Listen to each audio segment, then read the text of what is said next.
In the 80s, Previously we on understand Fun, the Philippines was Food, under martial and law. Travel. It caused a lot of, political division and strife in the country. You can see this body right here, clad in white. That's Ninoy Aquino. He was one of the main opposition senators who was against martial law and against Ferdinand Marcos. He was assassinated when returning from the United States. His wife, Cory Aquino, was one of the main figureheads in the People Power Revolution, which reestablished democratic rule in the Philippines. And so that was kind of where the Philippines is at today in terms of government, right? And then moving right along, we have, of course, Manny Pacquiao. Everyone knows Manny Pacquiao? And Apple the App? Everyone knows him too, right? The takeaway here that I always share with people is we're not just nurses. We're not just accountants, right? We're in everything.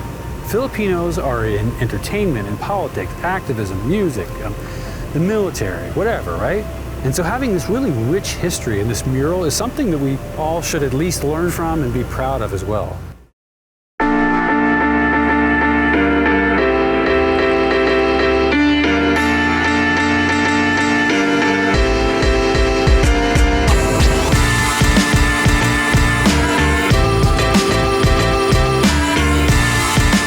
So you can see everyone, the monument is there. We'll be going down to take a look at it.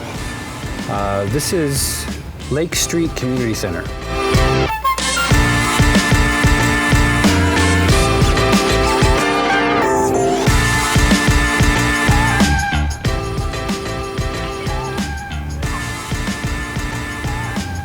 All right.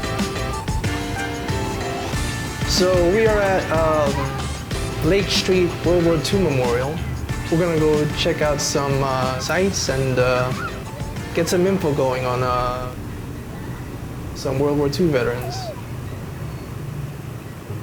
I remember being here 10 years ago. I saw that article about, I think they were just talking about Obama okaying the rest of the money or something, but it's been so long. So many people have passed on already. And then I think they said something like the last Filipino World War II veteran would be alive only up until 2015. And only so many people got approved, so many people applied. You're talking about US veterans and Filipinos who fought in the war as well, fighting for the same thing, but some people aren't recognized the same way because they weren't from a certain country or what have you. But they're fighting the same enemy, so yeah, it was in the LA Times or something like that. They were gonna have a gathering of the Filipino veterans expressing, their disheartenment with the whole system. I think they had some politicians there too at some point. I'm not sure who they were, but it's great to be back to see it. It's still in the same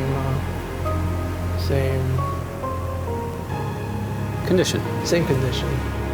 It's the only World War II memorial commemorating Filipino veterans here in the United States. It was commissioned in 2006. The artist, her name is Sherry Gulk. It's a really beautiful monument, which kind of tells a story of Filipino veterans that I mentioned earlier at the tour, right?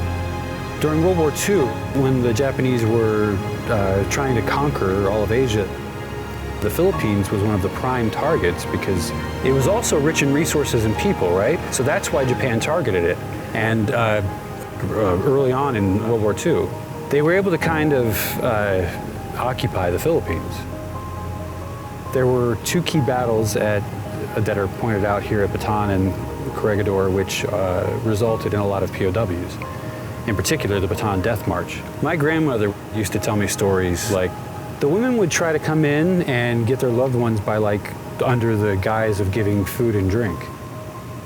But they would also wear these really large dresses in order to literally try and cover their sibling, their loved one, and whisk them away from the march. And then MacArthur came back in 1944, where he declared the people of the Philippines, I have returned. Of the 66 Allied countries that fought alongside the United States, the Philippines was the only country in the world where its veterans did not receive the full benefits of being allied with the United States. We can always talk about why that was, but a lot of the veteranos did not ever receive their full rights, and still have not, to this day, received their full rights, right? Whether it was the opportunity to come to the United States and live in the US, veterans benefits, health care, all that. Especially in 1946.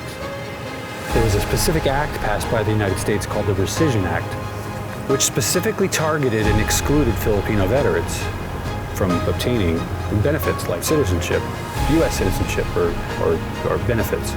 And the reality is, right, time is running out for them, right? They're not getting any younger, so the least we can do as the United States is provide the basic comfort that, you know, people who fought for this country and almost died for deserves, right?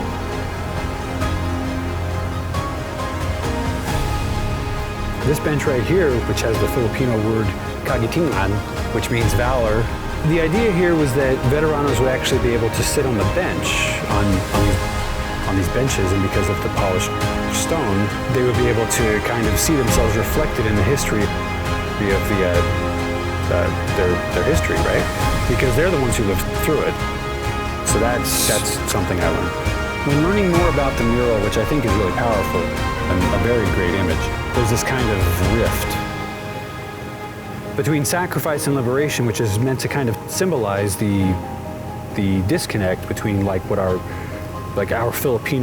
veterans did for not only the U.S. but for the world, and their lack of equity and justice, right? So it's a very powerful image in my eyes.